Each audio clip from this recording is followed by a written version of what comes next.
ایک ہے۔ اب ذرا ان سب چیزوں کو ایک ساتھ جوڑ کر دیکھیے، پرانی بھوشوانی،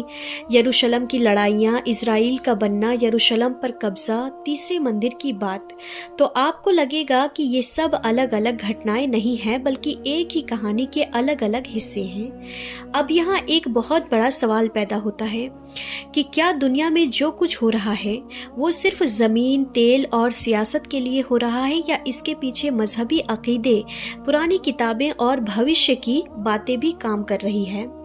کیونکہ جب کوئی قوم یہ مانتی ہے کہ یہ زمین ہمارے لیے بہت خاص ہے، یہاں ہمارے مذہب کی بڑی گھٹنا ہونی ہے، یہاں سے ہمارا نیا دور شروع ہوگا، تو پھر وہ زمین صرف زمین نہیں رہتی، وہ ایک مشن بن جاتی ہے۔ اور جب کوئی چیز مشن بن جاتی ہے تو پھر لوگ اس کے لیے بہت کچھ کرنے کو تیار ہو جاتے ہیں۔ فیصلے بدلتے ہیں، دوست بدلتے ہیں، دشمن بدلتے ہیں، اور دنیا کا نقشہ بھی بدل سکتا ہے۔ اب کہانی یہی ختم نہیں ہوتی، کیونکہ اب ہمیں یہ سمجھنا ہوگا کہ تیسرے مندر کی تیاری کی بات کیوں ہوتی ہے، ریڈ گائے یعنی ریڈ ہائفر کی اتنی چرچا کیوں ہوتی ہے، اور دنیا کی کچھ طاقتیں ان باتوں کو صرف مذہبی نہیں بلکہ سیاسی نظر سے بھی کیوں دیکھتی ہے۔ اب یہاں سے کہانی اور زیادہ دلچسپ ہو جاتی ہے، کیونکہ اب بات صرف پرانے زمانے کی نہیں رہتی، اب بات آج کے دور کی ہوتی ہے، اور ان لوگوں کی ہوتی ہے جو مانتے ہیں کہ اتہاس صرف پڑھنے کی چیز نہیں ہے بلکہ آنے والے وقت کا نقشہ بھی اسی سے سمجھا جا سکتا ہے۔ کچھ لوگ یہ مانتے ہیں کہ اگر ان کی کتابوں میں کچھ لکھا ہے تو وہ صرف کہانی نہیں ہے بلکہ ایک پلان ہے، ایک راستہ ہے جسے پورا کرنا ہے۔ اور اسی سوچ سے ایک بہت بڑا خیال پیدا ہوتا ہے جسے آج بہت لوگ زائونزم کہتے ہیں۔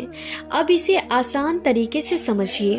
اس سوچ کا مقصد یہ تھا کہ دنیا بھر میں پھیلے یہودیوں کو ایک جگہ اکٹھا کیا جائے، انہیں ایک زمین دی جائے اور وہاں ان کا اپنا ملک بنایا جائے، اور دھیرے دھیرے یہ بات صرف سوچ نہیں رہی بلکہ حقیقت بنتی چلی گئی۔ پھر دنیا کی بڑی طاقتوں نے بھی اس علاقے میں دلچسپی لینا شروع کیا، کبھی جنگ ہوئی، کبھی سمجھوتے ہوئے، کبھی نقشے بدلے، اور آخر کار وہ جگہ دنیا کی سب سے زیادہ چرچا والی جگہ بن گئی۔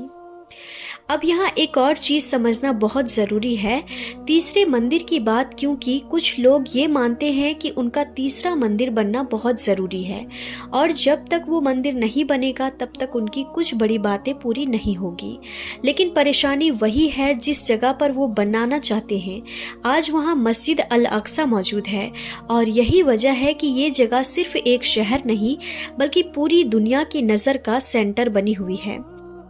اب یہاں ایک اور عجیب سی بات آتی ہے، اور وہ یہ ہے کہ ایک خاص طرح کی لال گائے جسے ریڈ ہائفر کہا جاتا ہے، یہ سن کر عجیب لگتا ہے لیکن ان کے مذہبی قانون میں اس کا بہت ذکر ملتا ہے۔ ان کا ماننا ہے کہ مندر کی کچھ رسمیں تب تک پوری نہیں ہو سکتی جب تک ایک خاص طرح کی لال گائے نہ ہو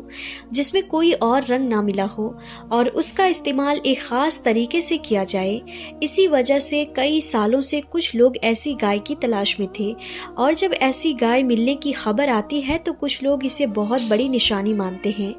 اب اگر آپ ان سب چیزوں کو ایک ساتھ دیکھیں، تیسرے مندر کی بات، لال گائے کی بات، یروشلم کی زمین، دنیا کی طاقتوں کی دلچسپی، تو آپ کو لگے گا کہ یہ سب الگ الگ باتیں نہیں ہیں بلکہ ایک ہی کہانی کے الگ الگ حصے ہیں۔ دنیا میں جنگ صرف زمین کے لیے نہیں ہوتی، صرف طاقت کے لیے نہیں ہوتی، کبھی کبھی جنگ عقیدے کے لیے بھی ہوتی ہے،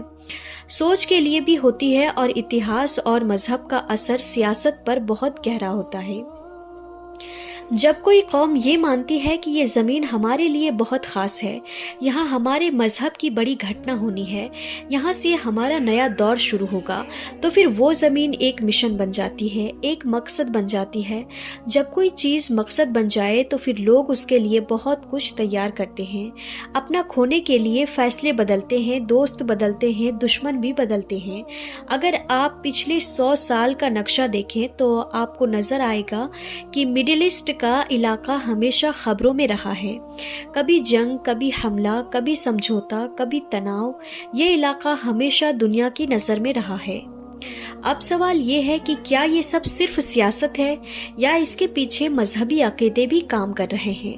کیا یہ صرف زمین کا معاملہ ہے یا اتہاس، کتابیں اور بھوشیہ کی باتیں بھی اس میں شامل ہیں؟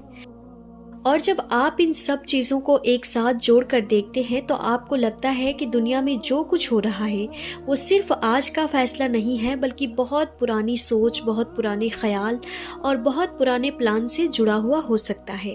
یہاں سے کہانی اور زیادہ دلچسپ ہو جاتی ہے، کیونکہ اب ہمیں یہ دیکھنا ہوگا کہ ان سب باتوں کو اسلام کی باتوں سے ملا کر دیکھیں تو کیا فرق نظر آتا ہے، اور تینوں مذہب آخری دور کی بات کیسے کرتے ہیں، کیونکہ اب ہمیں یہ سمجھنا ہے کہ الگ الگ مذہب آخری دور کی بات کیسے کرتے ہیں، اور ایک ہی علاقے، ایک ہی شہر، ایک ہی زمین کو اتنا اہم کیوں مانتے ہیں۔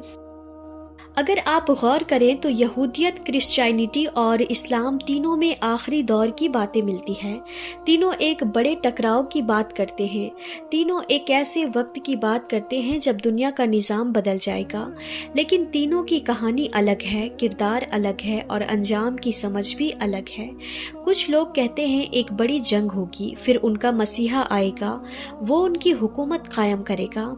ان کا دور شروع ہوگا اور یروشلم دنیا کا مرکز بنے گا۔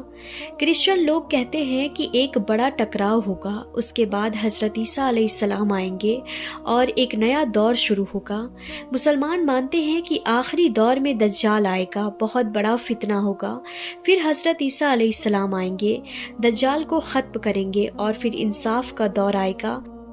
یعنی جگہ لگ بھگ ایک، آخری دور کی بات ایک، لیکن سمجھ الگ الگ۔ اب یہاں ایک بہت اہم بات سمجھنی چاہیے، بھوشوانی کا مطلب یہ نہیں ہوتا کہ انسان بیٹھ جائے اور انتظار کرے۔ بھوشوانی کا مطلب صرف اتنا ہوتا ہے کہ آنے والے وقت کے بارے میں پہلے سے خبر دے دی گئی ہے، لیکن انسان کو اپنا کام کرتے رہنا ہے۔ اگر کوئی یہ سوچ لے کہ جو ہونا ہے ہوگا، اسی لیے ہمیں کچھ نہیں کرنا ہے، تو یہ سوچ غلط ہے، کیونکہ ہر انسان سے اس کے اپنے اعمال کا سوال ہوگا۔ دنیا میں کیا ہو رہا تھا اس کا نہیں، اس نے خود کیا کیا اس کا سوال ہوگا۔ شاید سچائی کیا ہے یہ اللہ ہی بہتر جانتا ہے، شاید یہ سب صرف تعبیر ہو، شاید یہ سب صرف اتہاس ہو، اور شاید یہ سب آنے والے وقت کی تیاری ہو۔ لیکن ایک بات ضرور سچ ہے، دنیا ہمیشہ بدلتی رہتی ہے، سلطنتیں آتی رہتی ہے، جاتی رہتی ہے، طاقتور بدلتے رہتے ہیں، لیکن انسان کی زندگی اور موت کی سچائی کبھی نہیں بدلی، اور آخر میں ہر انسان کو اپنے اعمال کے ساتھ اپنے رب کے سامنے کھڑا ہونا ہے، اور شاید یہی دنیا کی بڑی سچائی ہے۔